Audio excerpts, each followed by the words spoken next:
მოგესალმებით კიდევ ერთხელ. დილამშვიდობისა ჩვენ დავბრუნდით კვლავ პირდაპირ ეთერში. ნიკო ფიროსმანის 14 ორიგინალი 1978 წლის შემდეგ თბილისში პირველად იფინება. ამ უნიკალურ ნამუშევრებს საექსპოზიციოდ საქართველოს თეატრის, მუსიკის, კინოსა და ქორეოგრაფიის მუზეუმში მოუყარეს თავი. ამასთან დაკავშირებით სპეციალური პრესკონფერენცია დღეს 12 საათზე გაიმართება. მანამდე კი ამ თემაზე სტუმრებთან ერთად გავაგრძელებთ საუბარს. ნინო ვაჩეიშვილი, კულტურული მემკვიდრეობის დაცვის ეროვნული სააგენტოს მთავარი სპეციალისტი, ხელოვნებაცოდნე დილამშვიდობისა და ასევე ბატონი ანზორ მაძღარაშვილი, ნიკო ფიროსმანაშვილის მირზაანის სახლ-მუზეუმის მმართველი.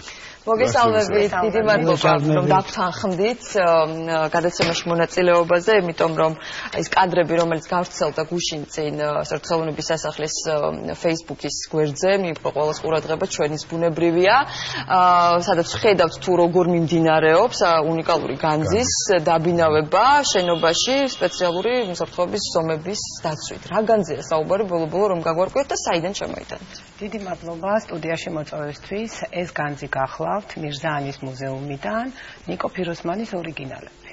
ეს პროექტი განახორციელა კულტურული მემკვიდრეობის დაცვის ეროვნულმა სააგენტომ და ხელოვნების სასახლე მერთობლივად. გადავწყვიტეთ, რომ რახან რეგიონში მაინც უფრო ცოტა ხალხი ათვალიერებს და ის უფრო ფართო საზოგადოებისთვის გვეჩვენებინა ეს ყველაფერი. 20 წელია თითქმის ეს ნამუშევრები თბილისში არ ყოფილა. ასე რომ აი მთლიანად რაც გვაქვს მირზაანში, მუდმივ ექსპოზიციაში მოვკიდეთ ხელი და ჩამოვიტანეთ და ვფიქრობ, რომ ძალიან კარგი გამოფენა გამოვიდა. ძალიან მოუხდა იმ კამერულ სივრცეს, რომელშიც გამოვფინეთ ხელოვნების სასახლეში და გარდა ამისა, ფიროსმანების გარდა ერთი პიკასო გვაქვს წარმოდგენილი, რომელიც ასევე მუდმივ ექსპოზიციაშია მირზაანში. ასევე გამოფენაზე შეუძლია დამთვალიერებელმა ნახოს ის აფიშები, სოფლიოს სხვადასხვა კუთხეში, სადაც იყო ფიროსმანის პერსონალური გამოფენა. დაწყებული იაპონიიდან, ჩეხეთი, ლიტვა, საფრანგეთი, პოლონეთი, ასე რომ ძალიან საინტერესო გამოფენა გამოვიდა და ვეპატიჟებით ყველას. რაც შეეხება ამ სტანდარტებს და უსაფრთხოების ზონებს, საინტერესო როგორ მოხდა ამ პროექტს? როგორ მოხდა, როდესაც დავიწყეთ უკვე ფიქრი და მზაობა იმისთვის, რომ უნდა ჩამოვიტანოთ ეს უმნიშვნელოვანესი მასალები და გვეხმარა ეროვნული მუზეუმი, რისთვისაც მე დიდი მადლობა მინდა გადაუხადო, განსაკუთრებით ბატონ ჯონის, რომელმაც შეფუთა რესტავრატორმა მოამზადა ეს ყველაფერი, ძალიან რთული პროცესია. თითოეული ნამუშევრის შეფუთვა, ყუთებში ჩალაგება. გათვალისწინებული უნდა იყოს უბრალოდ რაღაც რო არ დაზიანდეს, რასაკვირველია. და აი ფიქრობ, რომ მაღალი სტანდარტების დაცვით გამოგვივიდა ეს ყველაფერი კარგად ორგანიზებული დაცვის. თუ არის ამ ნამუშევრებიდან რომელიმე, რომელსაც თქო ჭირდება სარესტავრაციო სამუშაოების ჩატარება, რადგან ახლა საუბრობთ ზუსტად რასაკვირველია, რესტავრაციის ჩატარება საჭიროა. ჩვენი სააგენტოს დაარსების დღიდან უკვე 3 ნამუშევარს გაუკეთდა რესტავრაცია. და როდესაც ახლა ჩამოვხსენით ეს ნამუშევრები და თან რესტავრატორიც ყავდა, კიდევ უფრო დეტალურად გავიარეთ ეს ყველაფერი და აუცილებელია რომ გაუკეთდეს რამოდენიმე შევარს და სწორედ დავაწყეთ აი ქრონოლოგიის მიხედვით რომელს უფრო უჭერს, რომელია უფრო სასწრაფო სარესტავრაციო და სწორედ აი ვიწყებთ უკვე, იმიტომ რომ თითო ნამუშევრის რესტავრაცია სჭირდება შეიძლება 1 წელი. ეს გახლავთ ყველაზე მძიმე მდგომარეობაში და აი ამისთვის გადავწყვეტეთ, რომ მოვიწიოთ საბჭო, უკვე ძალიან სერიოზულად განვიხილოთ როგორ და რანაირად გაკეთდება მისი რესტავრაცია. სულ ანუ 14 ნამუშევარია ფიროსმანის, ხო წარმოდგენილი, რამდენიმე მათგანი მაინც რომ ჩამოთვალოთ ახლა კადრშიც ხედავს მაყურებელი, რომელ ნამუშევრებზეა საუბარი, რაც გამოიფინება უკვე აქ თბილისში. გამოფენილია სონა უკრავს გარმონს, რომელიც არის ჩემი უსაყვარლესი ნამუშევარი, კი ბატონო. ასევე არის თამარ მეფე, შოთა რუსთაველი, დათვები ბელებით, კალოობა, რომლის რესტავრაცია მოხდა და რესტავრირებულია, წარმოდგენილი. ეს სოსო მუშა გახლავთ, პატარა ძალიან კარგი ნამუშევარი, ეს მწოლიარე ქალის პორტრეტი. ასე რომ მოვიდეს დამთვალიერებელი და ადგილზე ნახოს ნამდვილად ძალიან კარგი გამოფენაა და ვფიქრობ, რომ პირველად ნახავენ აი ესე თავმოყრილ მირზაანის კოლექციას. ზუსტად ეს აღნიშნეთ, რომ მნიშვნელოვანია ეს გამოფენა იმით, რომ აქ თავმოყრილი იქნება ის ნამუშევრები, რომელიც მირზაანის სახლ-მუზეუმის კოლექციიდან ჩამოვიტანეთ და ეს იქნება კარგი შანსი კიდევ ერთხელ დამთვალიერებელს შევახსენოთ ეს ნამუშევრები. ბევრი ალბათ პირველადაც ნახავს, თუნდაც იგივე ამ ნამუშევარს, რომელიც ერთ-ერთი უძველესი იყო, სონა უკრავს გარმონს. თუმცა მაშინ როდესაც გვჭირდება ხშირად აი ასეთი გამოფენების სახით თუნდაც დამთვალიერებლის კიდევ ერთხელ მოპატიჟება, მაშინ ინტერნეტით სხვადასხვა მრავალენოვან საიტებზე გაყიდვაში არის სონას დასურათებით, ამ ნამუშევრის დასურათებით სხვადასხვა სუვენირები. რაზეც მეტყოლებს იმაზე რომ სოფლიო ბრენდია ეს, ხო მართალია, იქ არის ჭიქები, იქნება ეს თუ სხვადასხვა სახის სუვენირები.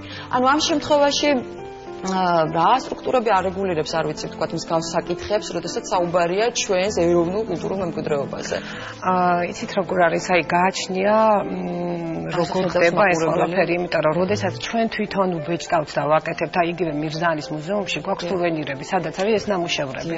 ჭიქებზე, მაცივარზე მისაკრობი, ბუკლეტების სახით და როდესაც აი უცხოეთში რომელიმე მუზეუმი დაინტერესდება და მათ უნდათ რომ ეს წაიღონ და სუვენირის სახით დაბეჭდონ, ამიტომ მოგმართავენ თხოვნით და შემდეგ უკვე მოლაპარაკების და იურისტების ჩართვით გადაწყდება ეს პრობლემა. ოღონდ რამეს გაუკეთდეს, ასე ვთქვათ, პირარი და გავიდეს ფარგლებს გარეთ. ბატონო, მოუმართია ვინმეს უკვე აქედან თქვა აი რაც ეყიდება?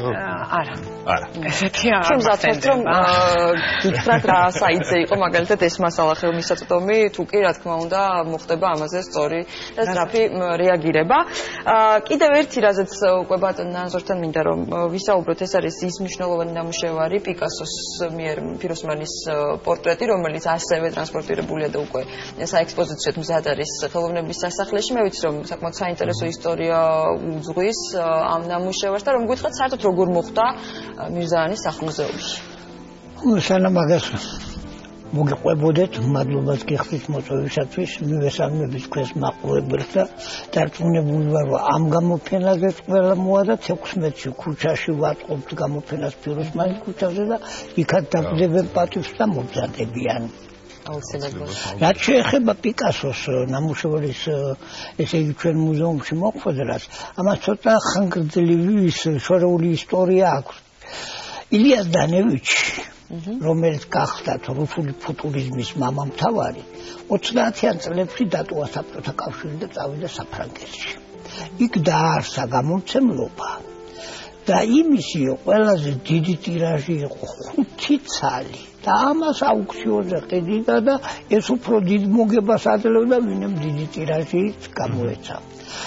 ამდენად გაიცნო პიკასო. დაუმეგობრდა პიკასოს და თან ქონდა მას წაღებული 1926 წელს გამოცემული კატალოგი და აჩვენა პიკასოს ეს და აი პიკასომ იქიდან გაიგო ფიროსმანის შესახებ. თქვენ ხართ ჩემი ბატონი, პიკასოს გარდა მაგისა სხვა პორტრეტიც აქვს დახატული ფიროსმანისა, რომელიც ჯერჯერობით ვერ მოვიპოვენ.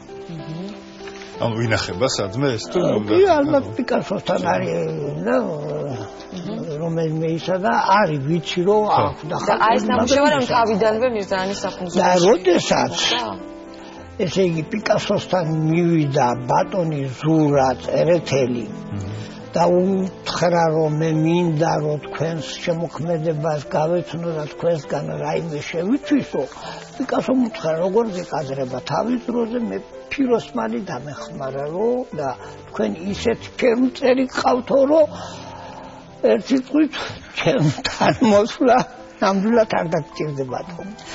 ამას გარდა უნდა მოგახსენოთ რომ აი ილიას დანევიჩმა დაბეჭდა კატალოგი და გამონაკლისი დაუშვა და 70 ცალი დაბეჭდა ეს კატალოგი და დაუკვეთა თან სუპერზე ფიროსმანის პორტრეტი.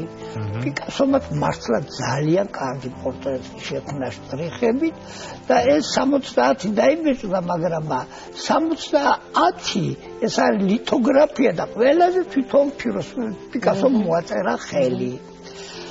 ამდენად ეს ამბავი მაშინ ძალიან გახმოვანდა, ხო და როგორღაც მოვახერხე ილიას დანევიჩი, ილია უკვე გარდაცვლილი იყო და იმისი მეუღლის მოწვევა.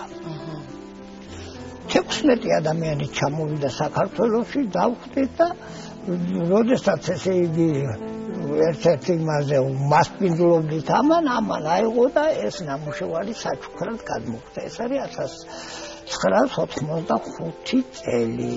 რომელიც ერთ-ერთი ალბათ ძალიან მნიშვნელოვანი მონაპოვარია მირზაანის სახლ-მუზეუმისთვის და ზოგადად ყველაფერს. რომ გარდა ამისა მირზაანს ძალიან კარგი კოლექცია გვაქვს.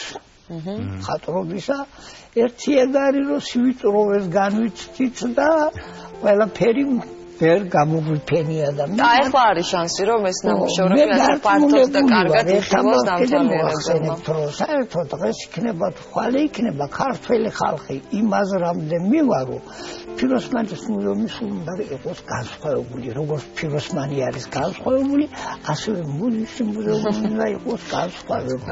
კი ბატონო და მე მინდა რომ ბოლოს კიდევ ძალიან კარგია რომ ლიტერატურისა და ხელოვნების სასახლეში კუფენთ ფიროსმანს მაგრამ ხო გვაქვს თბილისში ფიროსმანის მუზეუმი და უფრო კარგი არ იქნებოდა რომ ეს იმ პირობებში იყოს რომ აი სწორედ მან გამოგვეფინა და მართალია თუმცა მოდით მაყურებელს კიდევ ერთხელ შევახსენოთ ანუ როდის გაიხსნება ეს გამოფენა რომელიც მე მგონი არავინ არ უნდა გამოვტოვოთ იმიტომ რომ გვაქვს ძალიან კარგი შანსი ნახოთ გამოფენა გაიხსნება კვირას 4 საათს და როდემდე ორი კვირის განმავლობაში იქნება. საკმაოდ დროა იმისთვის რომ ეს ნამუშევრები ერთად ვიღილოთ. ძალიან დიდი მადლობა გვინდა გითხრათ გადაცემაში მონაწილეობისთვის, რომ ბოლო-ბოლო გაგვარკვიეთ რა განზეა საუბარი.